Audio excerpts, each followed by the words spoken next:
अस्सलाम वालेकुम फ्रेंड्स, कैसे आप सब लोग? आई होप आप सब लोग बिल्कुल ठीक होंगे। I am also very well. So welcome to videology by Atiya Shaur. अभी हम अपनी स्टडी को कंटिन्यू करते हैं। ये आप लोग देख सकते हैं मेरा सेशन जो था, ये वाला सेशन था मेरा 8101 इकोलॉजी बायोडाइवर्सिटी एवोल्यूशन 1, इसका सेशन था। ठीक है, ये देखिए यहाँ पर टॉपिक किसने बताए हुए हैं, 1 to 24। ठीक है, ये सेशन मैंने ज्वाइन कर लिया वैसे तो। ठीक है, ये आप लोग देख सकते हैं सेशन ज्वाइन कर लिया हुआ है। उसके बाद फिर हम आ जाते हैं अपने होम पर। अब ये देखें यहाँ पर ये वाला सेशन है और ये देखें टाइमिंग क्या है सेशन की, 2 to 3 PM। ठीक है, 2 बज गए और मैंने ज्वाइन भी कर लिया है। ठीक है, और अभी मैम नहीं आई तो तब तक हम ज़रूर, मैंने सोचा कि मैं पढ़ लूँ। ठीक है,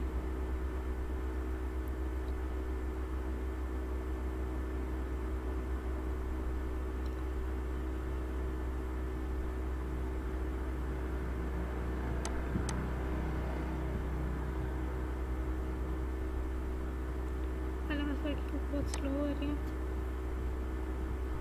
देखते हैं कोई आता है कि नहीं। खैर अभी तक टाइम स्टार्ट हुआ है, आ जाएंगी मैम शायद, हो सकता है सर हूँ या मैम हूँ।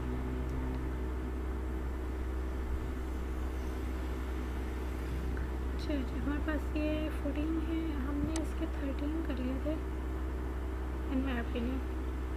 यस, 13 इसके हो गए थे कम्प्लीट। ये कम्प्लीट 13 कम्प्लीट हो गए थे। अब कर लेते हैं इसका टॉपिक नंबर 14, टेक असेसमेंट। हम प्री असेसमेंट ले लेते हैं। Which is not true about photosynthesis. Oxygen glucose found by as a by product, ये फोटोसिंथेसिस के बारे में करेक्ट नहीं है। आगे चलते हैं। Finches and mice are examples of granivores, right. और आगे चल लेते हैं। Feeding strategy in which organism feed on pollens, palynivores. सही, आगे चल लेंगे। Community comprises of individuals belonging to different species, ठीक हो गया। और ये सारे हो गए करेक्ट, थिन स्लर्ड। चलते हैं आगे, वीडियो को सुन लेते हैं। Population growth is an important characteristic of any environment, any ecosystem, and any habitat. So, increase in the number of individuals in any population is called as their population growth. Population growth के लिए जो process responsible है, that is reproduction. We know कि सारे living organism reproduce करते हैं, तो उनका rate of reproduction ये decide करेगा कि उनका population size कितने time period में किस extent तक increase हो जाता है। तो किसी भी नेचुरल इकोसिस्टम और एनवायरनमेंट के अंदर मौजूद populations with the passage of time they are growing in their size, so which is called as population growth rate. And the population growth rate can be defined as the rate at which the number of individuals in a population increases in a given time period, and that population growth rate is species specific. इसको हम इस table की help से understand कर सकते हैं। For example, bacteria, one bacteria divides after every 20 minutes, and housefly में reproduction observe होती है कि उसका number of eggs would be 600 per lifetime. Common carp का reproduction rate is 300,000 per year. Mouse 330 to 140 offsprings per year. In elephants, it is 1 offspring over the time period of 5 to 6 years. इस table में 2 important चीज़ें या patterns जो हैं वो हमें नज़र आते हैं। द फर्स्ट पैटर्न इज कि जब हम smaller animals which are bacteria उनसे हायर एनिमल्स की तरफ मूव करते हैं तो नंबर ऑफ एग्स या नंबर ऑफ ऑफस्प्रिंग्स रिड्यूस होना शुरू हो जाता है। And the second pattern is in lower organisms duration of reproductive activity is shorter. For example, in case of bacteria it is 20 minutes, लेकिन जैसे आप हायर वर्टिब्रेट्स की तरफ जाते हैं रिप्रोडक्टिव एक्टिविटी का टाइम पीरियड इंक्रीज होना शुरू होता है। For example, elephants they are giving birth only 1 offspring over the time period of 5 to 6 years. Number of offsprings का कम होना, रिप्रोडक्टिव एक्टिविटी के ड्यूरेशन की लिमिटेशन, ये इसमें जो factors involved हैं, these factors are called as limiting factors, and these limiting factors are regulating the population size in any ecosystem. जो important limiting factors हैं उनमें सबसे important है rate of birth, rate of reproduction, जिसको भी हमने इस table में study किया, and then there is a rate of death and mortality. Rate of death and mortality is decided by a potential lifespan which is genetically inherited. The other factor is dispersal. ऐसे pressures जो किसी भी habitat में उस population पर आते हैं, उसके result में population के individuals they prefer to disperse from their point of origin to other habitats. The dispersal could be away from the habitat, it could be towards that habitat from other habitats. The next is food resources. कोई भी habitat सिर्फ एक certain limit तक अपनी population growth को support कर सकता है because it has limited amount of food resources to be consumed by the individuals of that population. The other limiting factor is space to grow. जब भी population size increase हो रहा होगा but the habitat has a limited space, तो ये उन सारे growing individuals को accommodate नहीं कर पाता. To a certain extent it is doing it, but after that that space would be insufficient to accommodate the increasing size of population. The most important factors are environmental factors. Climate में आने वाले changes, for example वहाँ के temperature, water, soil की topography में आने वाले changes, ये ऐसे environmental factors हैं जो animal की उसकी birth से लेकर उसकी adulthood तक पहुँचने तक जो उसकी सस्टेनेबिलिटी है और उसकी जो पॉपुलेशन साइज है उसको डायरेक्टली अफेक्ट करते हैं. तो ये सारे लिमिटिंग फैक्टर्स किसी भी हैबिटेट के पॉपुलेशन साइज को एक स्पेसिफिक लिमिट तक सपोर्ट करते हैं और उसके बाद पॉपुलेशन साइज को रिड्यूस होना पड़ता है. So that is called as carrying capacity of that habitat. So carrying capacity means कि एक हैबिटेट में अवेलेबल रिसोर्सेज उसकी इंक्रीजिंग पॉपुलेशन को किस लिमिट तक सपोर्ट कर पाते हैं. So the maximum population size of species that the environment can sustain indefinitely, that is the maximum load of that environment, and it is called as the carrying capacity of that habitat. For example, there is a limited amount of or the quantity of available food. अब ये food reserves population size को एक हद तक support करेंगे, but once the individuals they are growing in their size and they are growing in their number, these food resources would be insufficient, and that would be the carrying capacity of the food resources in that habitat. So the population size, it decreases above the carrying capacity. Every ecosystem, every habitat has its own carrying capacity. लेकिन carrying capacity एक variable है. Different species के case में carrying capacity different होगी. For example, because they are using different food resources, जैसे कि deer, it is depending upon the grass for its food, लेकिन उसके साथ साथ lion जो है वो दूसरे animals पे depend कर रहा है जो कि वहाँ पर as herbivores हैं या as secondary consumer available हैं. तो food में आने वाली ये variety makes the carrying capacity variable. इसके अलावा दूसरे फैक्टर्स जो कि सीजनल चेंजेस के साथ साथ वेरिएशंस शो करते हैं. फॉर एग्जांपल फूड अवेलेबिलिटी, कुछ सीजन्स में फूड अबंडेंस में अवेलेबल होगी, कुछ ऐसे सीजन्स होंगे जिसमें कि ड्रॉट कंडीशंस आ जाती हैं, ड्राई कंडीशंस होंगी और फूड की क्वांटिटी कम होना शुरू हो जाती है. Similarly seasonal changes water supply को भी अफेक्ट करते हैं और वहाँ पर अवेलेबल लिविंग स्पेस को भी अफेक्ट करेंगे. स्पेस भी कंटिन्यूअस नहीं रहेगी, कॉन्स्टेंट नहीं रहती. जब population size small है, there is large space available. Once the population size is increased, so a smaller space is available for that growing population. So all these limiting factors are variable. इसलिए इन पर depend करने वाली carrying capacity भी एक variable है. Population size को track करने के लिए there are variety of tools used by the ecologist और survivorship curve उनमें से एक tool है. Survivorship curve is used to measure the proportion of individuals in a given space that are alive at different ages. किसी भी survivorship curve में there are two axes, जिसमें कि हम y axis is actually the logarithmic plot of number of survivors. यहाँ पर हम number of individuals के बजाय नंबर ऑफ सर्वाइवर्स का वर्ड इसलिए यूज़ करते हैं कि वो सारे ऑर्गेनिजम्स जो कि इन लिमिटिंग फैक्टर्स को टॉलरेट करते हुए सर्वाइव करने में कामयाब हो जाएंगे, they are called as survivors. X-axis is a linear plot of the age. So here we can see there are 3 types of survivorship curves जिनको हम one by one discuss करते हैं. So the first type 1 is convex survivorship curve. इस convex survivorship curve की common example is humans. अगर हम इस survivorship curve को देखें तो we could see कि the number of individuals at the time of birth or reproduction is higher. और ये इंडिविजुअल्स जिनको जो कि उस पॉपुलेशन में प्रोड्यूस हुए हैं, they manage to survive against all those limiting factors which are acting in that environment.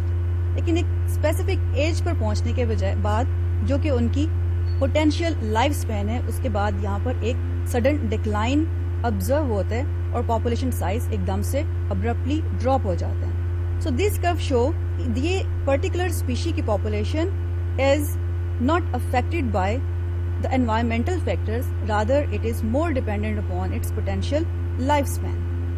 In next survivorship curve, which is type 2 or the diagonal, there is again we start from the year. In number of population size at the time of birth or reproduction is higher. Opposite to type 1, we could see this size of population is gradually decreasing. This is gradually decreasing with the passage of time. ये gradual decrease ये show करता है कि वो individuals या juveniles जो कि time reproduction के वक्त प्रोड्यूस हुए हैं उनमें एनवायरमेंटल फैक्टर्स के अगेंस्ट टॉलरेंस कंपैरेटिवली कम है, या हम ये कह सकते हैं कि यहाँ पर एनवायरमेंटल फैक्टर्स उनके जुवेनाइल्स को बहुत ज़्यादा अफेक्ट करते हैं.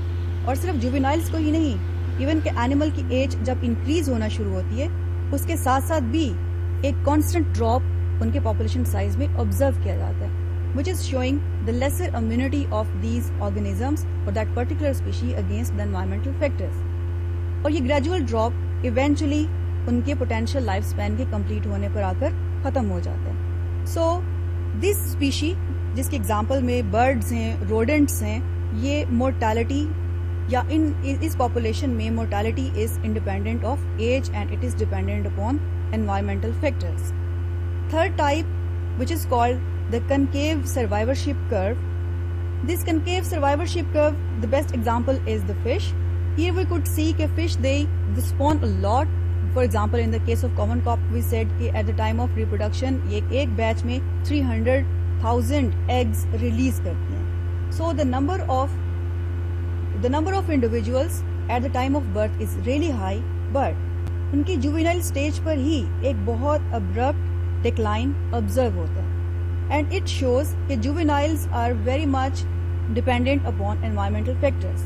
और यहाँ पर आने वाली environmental factors में आने वाले कोई भी changes, particularly temperature और food resources, एक sudden decline का बायस बनते हैं. So the influence of environmental factor and less resistance of juveniles on mortality is observed in case of type 3 survivorship curves. Juveniles के eliminate होने के बाद एक मेजर पोर्शन जब उसमें से एलिमिनेट हो जाता है तो the remaining portion is capable of surviving and we could see here कि एक ये major portion at that time इसका जो ग्राफ होगा कर्व इट रिमेन्स स्टेबल और यहाँ पर कोई भी अब्रप्ट चेंजेस ऑब्जर्व नहीं होते अंटिल के इसके एंड पर एनिमल अपना पोटेंशियल लाइफ स्पैन कंप्लीट कर लेते हैं और उसकी मोर्टेलिटी हो जाती है. So as compared to juveniles, low mortality in adults is observed, which shows that adults are stronger as compared to juveniles.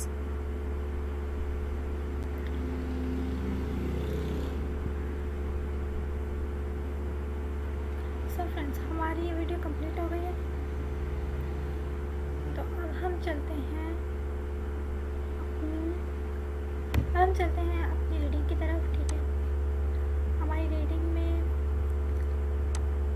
देख लेते हैं. रीडिंग में हम आ गए.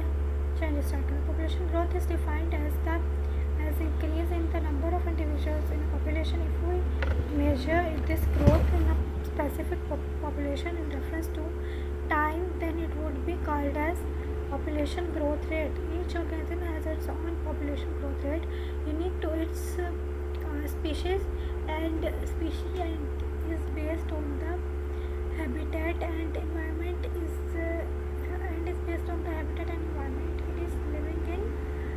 Okay, there are multiple factors which affect population growth of an organism. There are multiple factors which affect population growth of an organism. ठीक है, in an ecosystem such as rates of birth and death, dispersal, availability of food, availability of adequate space for habitat for the growing population, and most importantly the environmental factors. Based on these factors, there is a maximum population size that an ecosystem can sustain for an indefinite period of time, called as carrying capacity K. If the population increases beyond this limit, the population size decreases due to limiting factors like food and water availability, habitat space. ठीक है, there are multiple tools with which population size can be determined. Survivorship curve is one such tool. It measures the population of individuals of a species that are alive at different strategies of their lifestyle. There are three types of survivorship curves. Convex, when environmental factors have minimal effect on the individual's survival. Diagonal, where the environmental factors continuously affect the survival of the species member. And concave, where the environmental factors have greatest impact during the early stages of an individual's life. And as the individual grows old, the influence of environmental diminishes. ठीक है, influence of environment diminishes. ठीक हो गया. ठीक है जनाब, अब हम चलते हैं आगे हम हमारे पास है this lesson. The student will learn about population growth rate and the factors affecting population survivorship curve.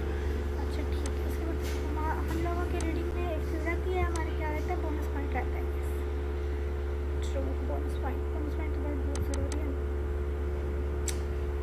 So the bonus point is PPTs. Yes.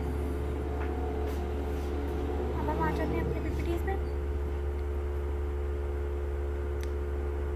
ठीक है, तो हमारी PPTs तेरा बहुत टॉप है.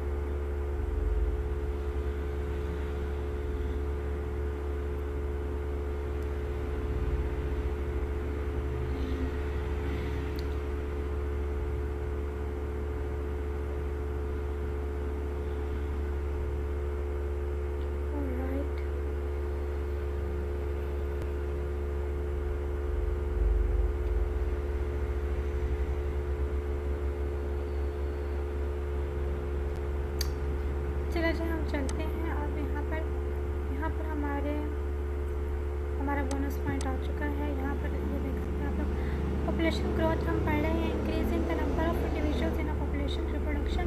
Population growth rate at which the number of individuals in a population increases in a given time period, species specific. ठीक है. इसके बाद बैक्टीरिया की स्पीशीज में एवरी 20 मिनट्स 3 मिलियन पर 7 आवर्स. ठीक है. हाउस फ्लाई में क्या होता है, 600 एग्स पर लाइफ टाइम. कॉमन कार्प में क्या होता है, 300,000 स्पीशीज पर ईयर. ठीक है, मतलब इनके अब मेंबर्स ऑफ स्पीशीज. ठीक है, रिप्रोडक्शन रेट सही. उसके बाद mouse 30 to 140 members per year. ठीक है, ऑफ स्प्रिंग्स पर ईयर के बोल सकते हैं. एलिफेंट्स 1 ऑफ स्प्रिंग पर 5 to 6 ईयर्स. ओके हो गया. नेक्स्ट हो गया population growth. Limiting factors regulate population size, rate of birth, rate of death और mortality, dispersal, food resources, space to grow, environmental factors. ठीक हो गया. इसमें कैरिंग कैपेसिटी में the maximum population size of the species that the environment can sustain indefinitely, environment's maximal load, population size decreases above carrying capacity. अच्छा, carrying capacity में अब variable may vary for different species, may change over time due to variety of factors including food availability, water supply, environmental conditions and living space. ठीक हो गया. Variety of tools to track the size of population is a proportion of individuals in a given species that are alive at different ages. Okay. Survivorship curve. Y-axis is a logarithmic plot of numbers of survivors. ठीक है. X-axis is a linear plot of age. Okay. हमारे पास आ जाते हैं kinds of survivorship curve. ठीक है. Type 1 curve. Type 1 is convex. ठीक है. Population survive to and old age then die rapidly. अच्छा, उसके बाद हमारे पास है unimportance of environmental factors in influencing mortality. ठीक है. Potential life span. सही example is humans.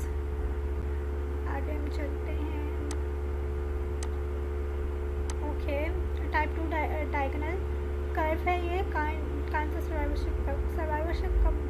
Survivorship curve में सेकंड टाइप है. ये डायगोनल है. Type 2 diagonal. Constant probability of death throughout life.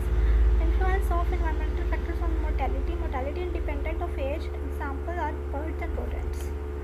ठीक है. काइंड्स ऑफ सर्वाइवरशिप कर्व इसमें है टाइप 3 कॉनकेव. ठीक है. टाइप 3 है कॉनकेव कर्व. ठीक है. High juvenile mortality. Influence of environmental factors and less resistance of juveniles on mortality. Okay. Lower mortality in adults. Example is fish.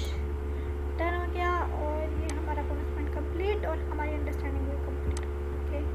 अब यहाँ पर हमारे पास आ गया पोस्ट असेसमेंट ले लेते हैं. ठीक है. Humming birds and bats usually exhibit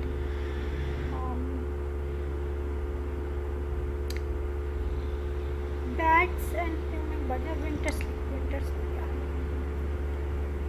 ठीक है. Winter sleep. हाँ, विंटर स्लीप मेरे ख्याल में. Which is a limiting factor in regulation of population size. Space to grow. Rate of birth. Regulation of rate of birth. Rate of mortality. All है. ठीक है. Next चल लेते हैं. Dash is also known as summer sleep. Winter sleep. Hibernation. Torpor. Aestivation. Hibernation. Okay. अब हमारे दो correct हो गए और एक करेक्ट हो गया. Which is the limiting factor in regulating. अच्छा, ये करेक्ट था. ठीक है. रीटेक कर लेते हैं. सही है. तो हम कर लेते हैं retake. Humming birds and bats usually exhibit. ये पहले मैंने विंटर स्लीप लगाया तो ये टॉर्पोर हो सकता है. ठीक है. इसके बाद फिर हमारे पास dash also known as summer sleep. ये भी वाला तो उसके बाद हाइबरनेशन लगाया था मैंने. ये एस्टिवेशन हो सकता है. तो देखते हैं. This is true about type 2 survivorship curve. Type 2 थी diagonal. Population survive to an old age. Concave. Diagonal eyes. Diagonal है type 2. सारे ठीक हो गए. ये तो समर स्लीप हाइबरनेशन को भी कहते हैं. और ह्यूमिंग बर्ड हाइबरनेशन को टॉर्पोर कहते हैं हम. हाँ. Humming birds and bats usually exhibit torpor. ये इनका torpor था. इसका hibernation था. और what is true about type 2 survivorship curve. diagonal था. diagonal. ठीक है. ओके जी. हमारा ये टॉपिक जो कवर हो गया है तो हम इस पर डन लिख लेते हैं. हमने लिख लिया है इस पर डन. अब हम चलते हैं अपने नेक्स्ट टॉपिक की तरफ. हमारा सेशन जो है ना वो भी वापस से हम कर लेते हैं ज्वाइन.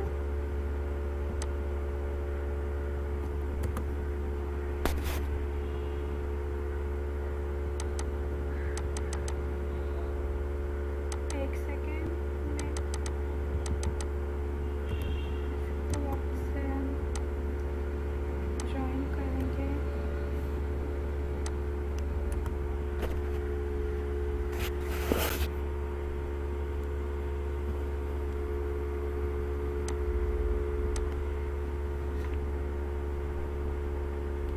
जी तो मेरा सेशन जो है ना वो हो गया था, कट हो गया था, कॉल कट हो गई थी, तो स्विच काउंट कर लेती हूँ मैं। ठीक है,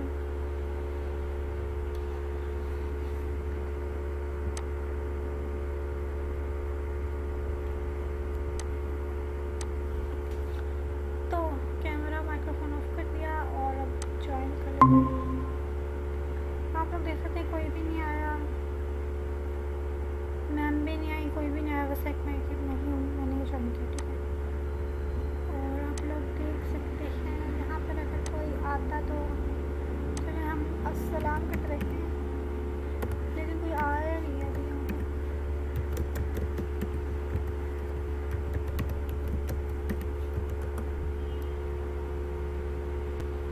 ठीक है, यहाँ पर कोई भी नहीं आया। पिछला वाला कल वाला सेशन था उसमें भी कोई नहीं आया था, फर्स्ट सेशन है ना ये। चलो अब हम अपने टॉपिक का कवर करेंगे फर्स्ट। अब 14 वाला टॉपिक तो क्लियर हो गया, अब हम चलेंगे लेसन नंबर 15 की तरफ। तो टेक क्विज ले लेते हैं इसका। Community comprises of individual belonging to different species. ठीक है, उसके बाद आगे चल लेते हैं। Digestive system of carnivores is more efficient in digestion of proteins. ठीक है, फिर अब आगे चल लेते हैं। Dash is the dynamic entity ecosystem. ठीक है, अब चलिए आगे। Organism convert heat energy to light energy to heat. Yes, तो ये सारे हो गए करेक्ट। Yes, thanks Lord. अब हम चलते हैं आगे, हमारी वीडियो सुन लेते हैं अच्छे से। अभी आपने पॉपुलेशन ग्रोथ रेट को स्टडी किया, जिसपे के डिफरेंट लिमिटिंग फैक्टर्स उस पॉपुलेशन साइज को एक स्पेसिफिक रेंज पे मेंटेन करते हैं और उसको कैरिंग कैपेसिटी से ऊपर नहीं जाने देते। पॉपुलेशन ग्रोथ एक एनवायरनमेंट के अंदर they are could be divided as two types. So one is called as exponential and second is logistic population growth. इस मॉड्यूल में हम एक्सपोनेंशियल ग्रोथ को स्टडी करेंगे। एक्सपोनेंशियल ग्रोथ जैसे इसका नाम ही शो कर रहा है, it is exponent and abrupt. तो ये एक ऐसी पॉपुलेशन ग्रोथ है जो कि बहुत significant increase in number of individuals could be observed in that species population. So in exponential growth सिर्फ दो ही कंडीशंस ऐसी हैं जो कि एक्सपोनेंशियल ग्रोथ को सपोर्ट कर सकती हैं। The number one is the resources are present in abundance, so they are very much sufficient to support a remarkable increase in the number of individuals in that population. And the second factor which is responsible for exponential growth is a higher rate of reproduction. And those species which could remarkably increase their number of offsprings, they can show this pattern of exponential growth. So the exponential growth, it causes an exponential addition in population size. Although कि population is in growing exponentially, लेकिन ये किसी indefinite time period के लिए नहीं हो सकता. Ultimately, increasing population size would approach the carrying capacity of that environment. और उस carrying capacity पर पहुंचने के बाद environment उसको support करना reduce कर देता है. Resultantly, वो जो एक exponent increase उस population size में आ रहा है, that exponent increase would start dropping. So ultimately, these are limited by the availability of resources. वो फॉर्मूला जिसको एक्सपोनेंशियल ग्रोथ को कैलकुलेट करने के लिए इकोलॉजिस्ट यूज करते हैं, that is dn divided by dt is equal to rn. n is the population size while r is the intrinsic rate of natural increase. Intrinsic rate of natural increase mean rate of birth minus rate of death per generation. So there is intrinsic rate of natural increase which is species specific. Exponential growth population growth को graphically represent करने के लिए जो graph use होता है, it is called as J-shaped curve. अगर इस J-shaped curve की एग्जांपल है बैक्टीरिया। बैक्टीरिया में we have observed exponential growth. We could see कि एक बैक्टीरिया 20 मिनट्स के बाद डिवाइड करने की कैपेसिटी रखता है if situation is ideal. और अगर ये आइडियल ही कंटिन्यूड रहे और उसका एनवायरनमेंट उसको सपोर्ट करता रहे तो 7 आवर्स के बाद पॉपुलेशन साइज 3 मिलियन तक पहुंच सकता है. So that is really exponential increase in population size of bacteria. So in this graph we could see initially there is a slower growth rate in population size of bacteria, but after a certain time there would be an exponential growth in this population growth rate. So वो time period जिसमें कि population growth rate comparatively slower है, that is called as lag phase. लेकिन lag phase खत्म होने के बाद जब इसमें एक abrupt और significant increase नजर आता है, that phase is called as log phase. Log phase indefinitely increase नहीं करती. अल्टीमेटली पॉपुलेशन ग्रोथ कर्व उस हैबिटेट की कैरिंग कैपेसिटी तक पहुंचेगा और उसके बाद उसकी फेट इंक्रीज होना नहीं है, बल्कि it could be dropped, there could be certain unexpected changes. ये डिक्रीज भी कर सकता है, कुछ वक्त के लिए दोबारा इंक्रीज करके फिर से डिक्रीज कर सकता है. So it could show the cyclic changes, but it is hard to remain stable after reaching the carrying capacity. तो वो फैक्टर्स जो कि एक्सपोनेंशियल पॉपुलेशन ग्रोथ रेट को अफेक्ट करते हैं, इनमें number of offspring produced at the time of reproduction. Obviously के bacteria के केस में वी ऑब्जर्व कि a large number of offspring is produced at the time of reproduction. Therefore population growth rate is exponential. Although ये organisms का number is really high, but वो chances जिसमें कि ये ऑर्गेनिजम्स अपनी अडल्टहुड और मैच्योरिटी की स्टेज तक पहुंचने में सक्सेसफुल हो जाएं, वो likelihood is really low. And other factor which is involve is duration of the reproductive period. एक एनिमल कितने टाइम पीरियड के लिए रिप्रोडक्टिवली एक्टिव है. इन case of bacteria after every 20 minutes it would be reproductively active. अगर ये duration long होना शुरू हो जाए, एक्सपोनेंशियल ग्रोथ रेट इंक्रीज होना शुरू हो जाए. And other factor is length of time to reach the maturity. एक वो पर्टिकुलर स्पीशी के ऑर्गेनिजम्स रिप्रोडक्टिवली मेच्योर होने के लिए कितना टाइम ले रहे हैं. जैसे in case of bacteria we could see कि after 20 minutes they are ready to reproduce. So it's a really short time and that short time is helpful in exponential population growth. Similarly, environmental factors they are supporting that exponential growth or not. अगर temperature suitable है तो इस पे divisions of cells it will remain continue. अगर food resources available हैं तो reproduction rate continue रहेगा, या बैक्टीरिया के डिविजन्स जो हैं वो कंटिन्यू रहते हैं. लेकिन अगर किसी स्टेज पर टेम्परेचर, पीएच, ऑस्मोलैरिटी या फिर फूड रिसोर्सेज की अवेलेबिलिटी में ड्रॉप आता है तो ये उस एक्सपोनेंशियल ग्रोथ रेट को रिड्यूस कर देता है. तो ये वो फैक्टर्स हैं जो कि एक्सपोनेंशियल पॉपुलेशन ग्रोथ रेट को अफेक्ट करते हैं.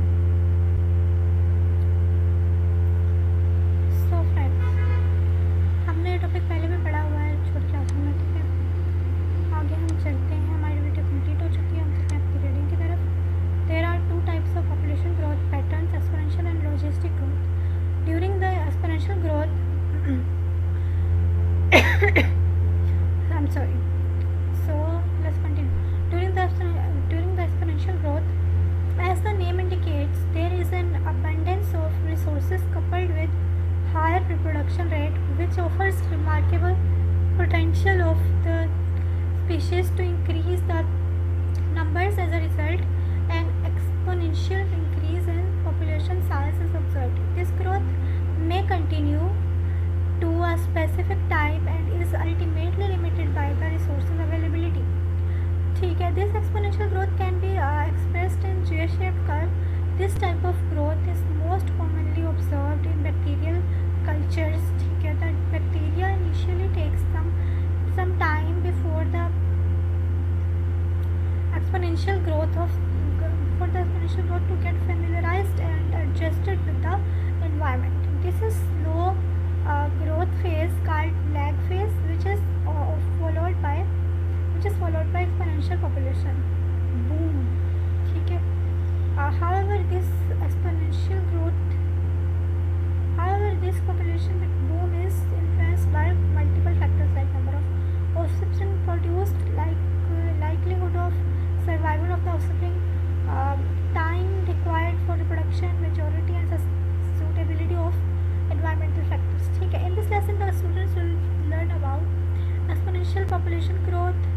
Factors affecting growth rate, reproductive rate and J curve. ठीक है, अब हमारा आ जाता है bonus point. As you know that bonus point is PPTs. Yes, let's move towards our PPTs. हमारे पास आ गई हैं पीपीटीज और अब हम आ गए हैं यहाँ पे। सही है, तो exponential growth, types of population growth. ठीक है, टाइप्स ऑफ पॉपुलेशन ग्रोथ यहाँ पर है एक्सपोनेंशियल लॉजिस्टिक। ठीक है, exponential growth, resources are abundant, remarkable potential to increase in number, exponential addition in population size. ठीक है, उसके बाद हमारे पास आ गया पॉपुलेशन में grow exponentially to a certain time, ultimately limited by resource availability. Formula of exponential growth dn upon r dt is equals to rn, and capital N is equal to population size, small r is equal to intrinsic rate of natural increase। ठीक हो गया, उसके बाद जे shape curve.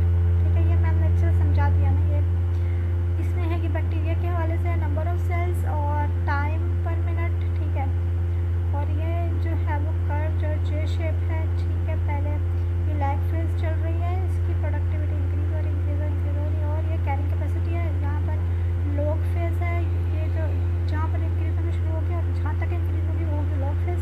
Lag phase होगी जहाँ पर बिल्कुल ही मतलब बहुत लो है, बहुत लो जहाँ पर होगी प्रोडक्टिविटी वो होगी लैग फेज, और जहाँ पर हाई होना शुरू हो जाएगी वहाँ वो हो जाएगी लॉग फेज, और कैरिंग कैपेसिटी तक पहुँच कर वापस से ड्रॉप होना शुरू हो जाएगी। ठीक हो गया, उसके बाद हम चल लेते हैं आगे। आगे हमारा factors affecting reproductive rate, number of offsprings produce, livelihood of survival to reproductive age, duration of the reproductive period, length of time to reach maturity, environmental factors. Okay, so this topic is all done. Let's move towards our post assessment. Post assessment में आ जाते हैं हम और school में रहते हैं इसका torpid animals exhibit low temperature and decrease metabolism. हाँ यस, यही मेरे ख्याल में। आगे चल लेते हैं। At tolerance range organism reproduce successfully one or more functions of organism cease survival of organism cease completely organism survive successfully, survival cease completely.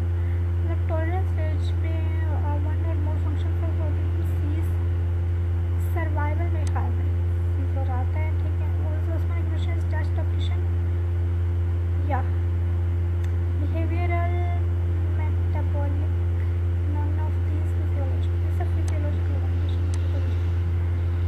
ठीक है, देखते हैं क्या करेक्ट है। वो ये दो करेक्ट हो गया और एक गलत। दूसरी वाली बात करते हैं बस। ये हमारा हो गया है डन जनाब। ठीक है, तो इसको कर लेते हैं डन। हम चलते हैं अपने नेक्स्ट टॉपिक की तरफ जो है टॉपिक नंबर 16। चलिए आ जाए फ्रेंड, यहाँ पे हम सेशन को भी देख लेते हैं। ये देखिए कोई भी नहीं आया अभी तक, stay in call.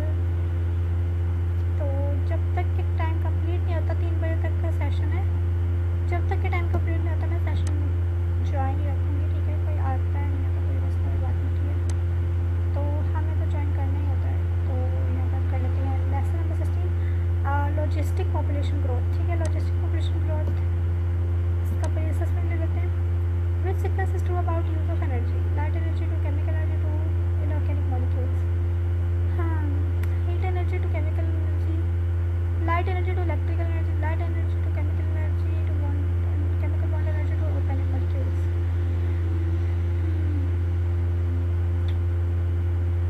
This may be. आगे चलते photosynthesis and chemosynthesis are the two processes used by dash for production of food.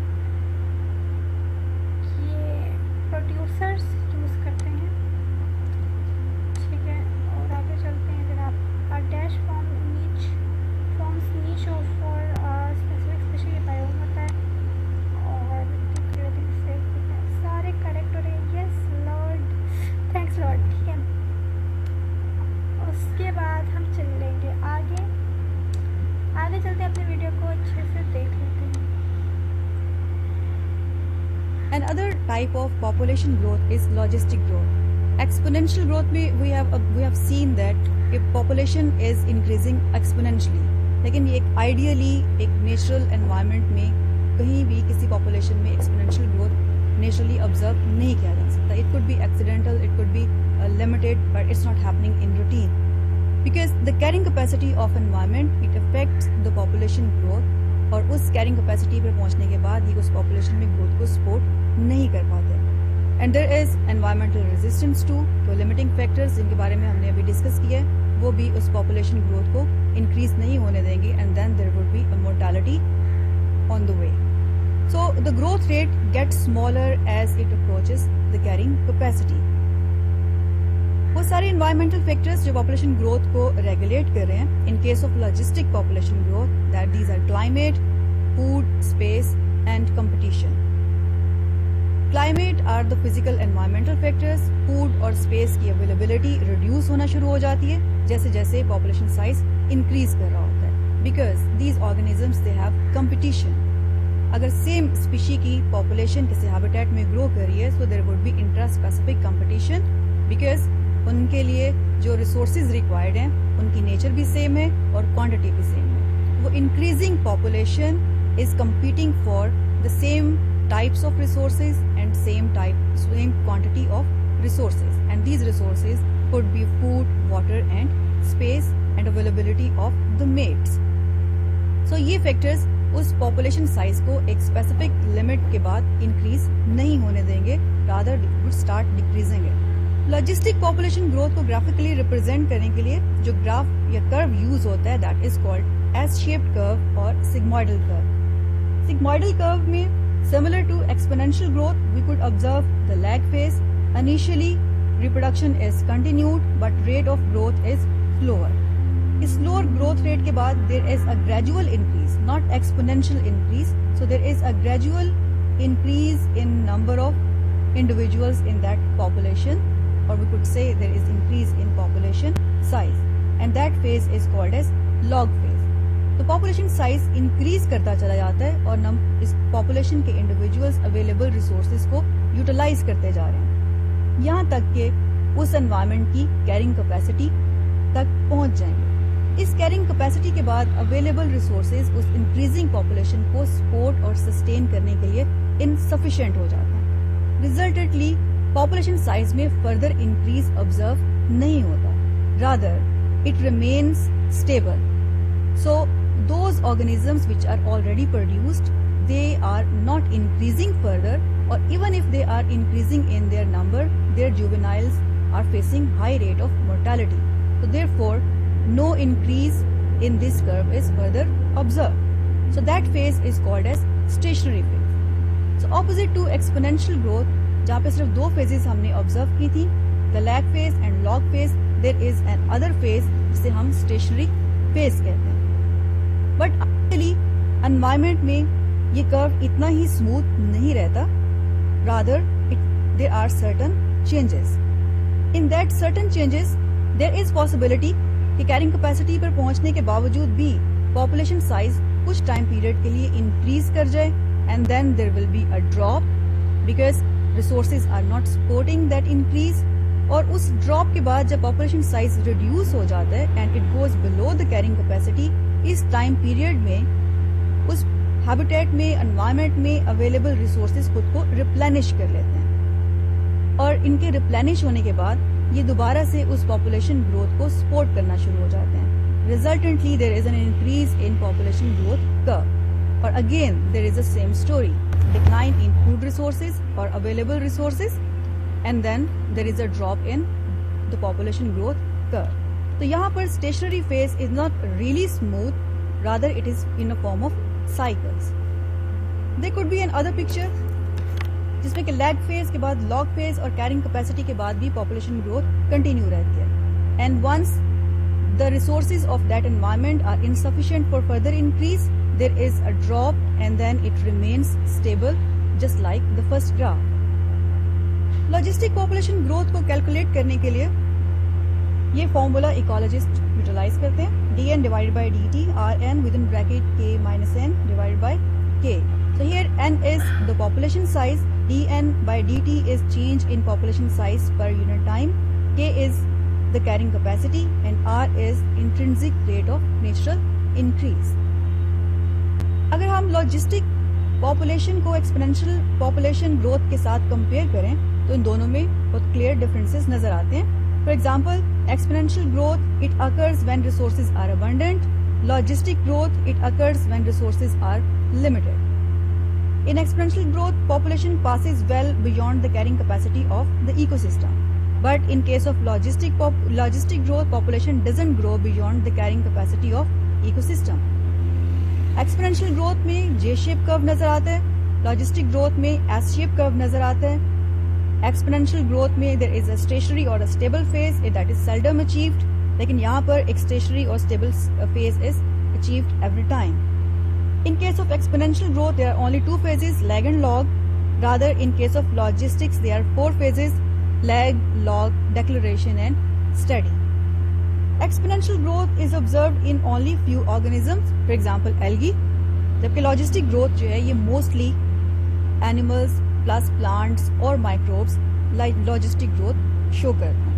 For example, all the wildlife, yeast, microscopic fungus. Friends, आप लोग देख सकते हैं हमारी वीडियो कंप्लीट हो गई है. सो आई होप आप लोग को समझ आई होगी. मुझे भी काफ़ी समझ आ गई है. हम चलते हैं अपनी रीडिंग की तरफ. Which is our backbone. ठीक है, तो चलते हैं रीडिंग की तरफ. Population growth cannot go unchecked and when it reaches the carrying capacity the growth rate gets smaller due to environmental resistance and other factors. Such limiting factors are climate, food supply, availability of space and competition between individuals. For above three factors. ठीक है. Logistic population growth can be expressed as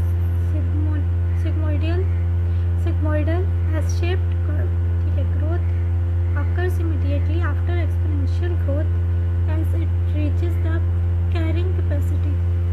During this logistic growth phase, the overall population size remains constant as the birth and death rates become equal. There could also be a smaller growth and death phases during logistic growth. However, the overall population size remains inequilibrium. In this lesson, students will learn about logistic population growth, factors affecting logistic population growth, sigmoidal S-shaped curve. ठीक है, चलते हैं अपनी PPTs की तरफ. PPTs हमारा क्या है? Bonus point. मुझे तो अच्छे से समझ वहाँ इस स्टेप तक पहुँच कर ही आती है. सही है, चलते हैं. अच्छा जी, क्या कहा हुआ है इसमें? Logistic population growth, carrying capacity of environment affect population growth, environmental resistance, growth rates gets smaller as approaches the carrying capacity. ठीक है. इसके बाद environmental factors affect population growth, climate, food, space, competition. फिर आ गया S-shaped और sigmoidal curve. हमारे पास lag phase, log phase और stationary phase. सही. इसके बाद फिर ये sigmoidal curve ही है सारी. ठीक है. इसमें थोड़ी चेंजेस हैं. ठीक है. ड्रॉप डाउन हो रहा है. फिर ये देखिए अप और फिर डाउन, अप ड्रॉप डाउन. चलो सही है. फॉर्मूला हमारे पास है dn/dt is equals to rn into k minus n upon k. Capital N is population size, dn/dt is change in population size by unit time, k is the carrying capacity and r is the intrinsic rate of natural increase. ठीक है. उसके बाद यहाँ पर है एक difference. Exponential growth and logistic growth, it occurs when resources are abundant. It occurs when resources are limited. Population passes well beyond the carrying capacity of the ecosystem. Population does not grow beyond the carrying capacity of the ecosystem. It produces J-shaped curve. It produces S-shaped curve. ठीक है. A stationary or stable phase is seldom achieved. A stationary or stable phase is achieved. ठीक है. और उसके बाद it has two phases, lag and log. It has four phases, lag, log, deceleration and steady. It occurs in fewer organisms like lemmings, algal blooms, etc. Algal bloom.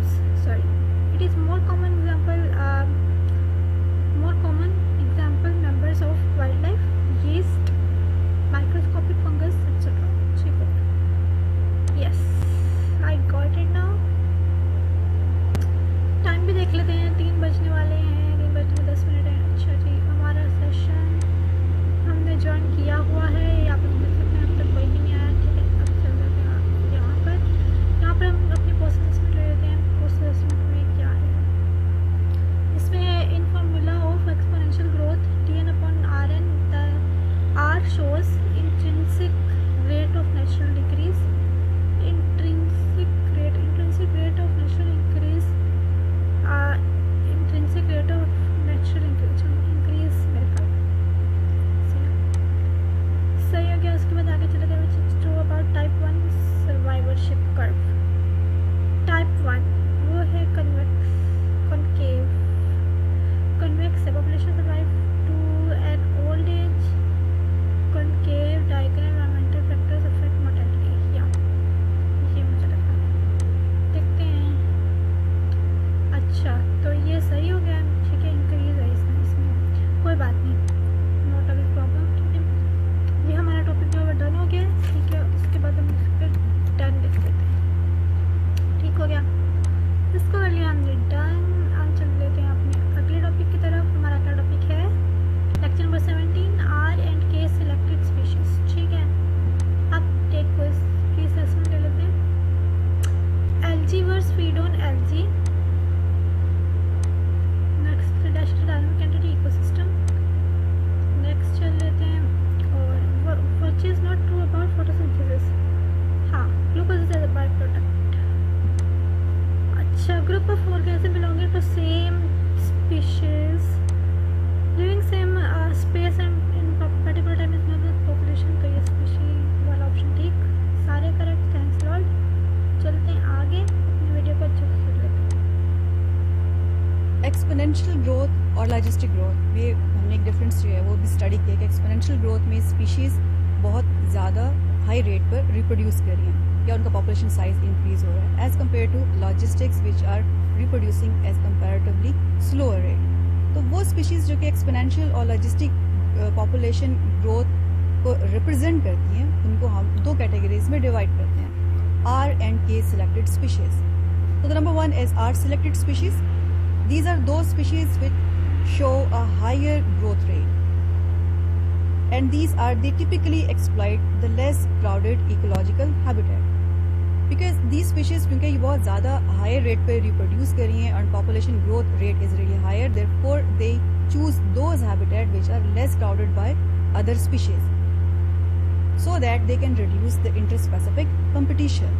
और जितने भी resources उस habitat में अवेलेबल हैं वो इसी population को further sustain करने के लिए कंज्यूम होते हैं। So they produce many offsprings, so the number of offsprings is really high, but they trade off the quality. So the quantity is higher but quality is comparatively lower. तो ये offsprings जिनकी number of production तो बहुत ज़्यादा है, इनमें ये capacity comparatively कम है या उनमें वो good traits कम है कि ये अपनी adulthood तक पहुँचने में successfully कामयाब हो जाए. So there is a relatively low probability of surviving to adulthood. The other reason other than quality, it could be the competition, because the population size is really big, so there is intra-specific competition between individuals of that population. Therefore rate of mortality जो है वो high हो जाता है. Resultantly एक small proportion उस population का successful होगा कि वो अपनी adulthood तक पहुंच पाए.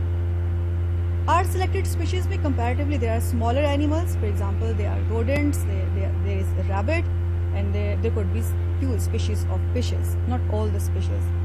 So these are our selected species which having a higher reproductive rate, and they are depending upon this higher reproductive rate to support their survival, especially in unstable environment. अगर number of individual उस population में ज़्यादा है, and then there is a calamity, जो कि कोई accidental natural catastrophe भी हो सकती है, और it could B a drop in food, तो अगर उसका एक बड़ा पोर्शन एलिमिनेट भी हो जाए तो somehow there would be a portion which would be left and it would reach its adulthood. तो ये वो ट्रेड ऑफ है जिसको कि एनिमल ज़्यादा नंबर ऑफ ऑफस्प्रिंग प्रोड्यूस करके अचीव करते हैं कि एटलीस्ट कोई प्रपोर्शन जो है उस पॉपुलेशन का वो तो अडल्टहुड तक पहुँचने में कामयाब हो ही जाएगा. आर सेलेक्टेड स्पीशीज़ की ट्रेड्स में the first one is higher rate of reproduction, obviously because they are reproducing at a very higher rate, therefore population growth rate is higher. but the number of offsprings is higher, but their body size would be small. Smaller body size, smaller needs for the resources. इसलिए available resources एक large population size को sustain करने में evenly distribute हो सकते हैं. Our selected species में maturation is achieved early, which means कि reproductive activity के time period is shorter. तो ये अपनी maturation तक comparatively short time में पहुंच जाते हैं and then they start reproducing and increasing the population size again. And their short generation time, that is again related to their reproductive time period, कि दो reproduction times के बीच में जो time period है वो comparatively shorter है because their focus is to increase their number exponentially. और ये animals because they are small in size, they are large in number, इनमें डिस्पर्सल रेट भी दूसरी स्पीशीज के मुकाबले में ज्यादा नजर आता है. Bacteria, grasses, phyllopods, rodents, they are the common example of R selected species. इसके ऑपोजिट के सिलेक्टेड स्पीशीज, ये वो स्पीशीज हैं which are living at densities close to the carrying capacity. इन एनिमल्स में rate of reproduction is lower but the size of animal is larger. और ये already ऐसे ही habitats में, ऐसे एनवायरमेंट्स में रह रहे हैं विच आर ऑलरेडी क्राउडेड. वहाँ पर इनकी स्पीशी है या इसके अलावा दूसरी स्पीशीज भी उस कम्युनिटी में मौजूद हैं. So they are competing for the available resources in that ecosystem. In that case they are getting a tough competition. To survive in that tough competition, they invest more heavily in fewer offsprings but stronger offsprings. So although the number of offsprings is lower, लेकिन उन offsprings में इतनी strength है, इतने good traits हैं कि वो अपनी अडल्टहुड तक पहुंचने में सक्सेसफुल हो जाते हैं. Most of K selected species में हायर वर्टिब्रेट्स हैं, mostly the mammals, for example elephant, deer, dolphins. So K selected species ये सर्वाइव करती हैं सिर्फ एक स्टेबल एनवायरनमेंट में बिकॉज इनका नंबर आर सिलेक्टेड स्पीशीज के मुकाबले में बहुत कम है. अगर कोई अनस्टेबिलिटी उस एनवायरनमेंट में आती है and that unstability is abrupt, so they can't cope with that instability और इनका नंबर एकदम से रिड्यूस हो सकता है. और there is possibility कि small population size completely उस habitat में से eliminate ही हो जाए. तो के selected species they mostly follow the logistic population growth curve. So because they are already in densely crowded environment, so once they reach their carrying capacity of that habitat, that environment, no further significant increase in the population size is observed. So they remain constant in their number. There is no abrupt fluctuation up and down the carrying capacity. So mostly अपने lifetime period में they live very close to the carrying capacity or the maximum capacity that the environment can bear. Case selected species की traits में they have the large body size, they have the large needs for the food resources or for the space. So that's why the number of offsprings, the number of individuals या rate of reproduction is case selected species में lower होता है ताकि ये अपने large individuals को जिनका body size large है उनकी requirements को पूरा कर सकें. They have the large body size, other than they have good traits in their genetics and it support them against the limiting factors of environment. Therefore the life expectancy is longer और ये अपने potential life span complete करने में mostly successful हो जाते हैं. So mostly these case selected species they require an extensive parental care until they mature. तो parental care वो फिनोमिनन है जो कि आर सिलेक्टेड स्पीशीज में ऑब्जर्व नहीं किया जाता. इस पेरेंटल केयर के केस सिलेक्टेड स्पीशीज में अपेयर होने की वजह से इनके सर्वाइवल के चांसेस जो हैं वो इंक्रीज कर जाते हैं until they reach their age of maturity and then they start reproducing and taking care of their own offsprings. Humans, whales, parrots, eagles, these are those case selected species which are producing lesser number of offsprings but stronger offsprings. So friends, हमारी video complete हो चुकी है. अब हम चलते हैं अपनी reading की तरफ. चलें जी, लेट्स मूव ऑन. रीडिंग में आ जाते हैं जनाब. Let's start now. Bismillahirrahmanirrahim. The R selected species have higher growth rates. Normally, they occupy less crowded habitats. They produce many offsprings, which relatively lower chances of survival to adulthood. Capital R selected species follow concave survivorship curve. This growth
to disperse offspring widely, for example, bacteria, grasses, cephalopods, rodents. Okay. K-selected species living at densities close to carrying capacity typically are strong competitors in such crowded habitats, invest more heavily in fewer offspring,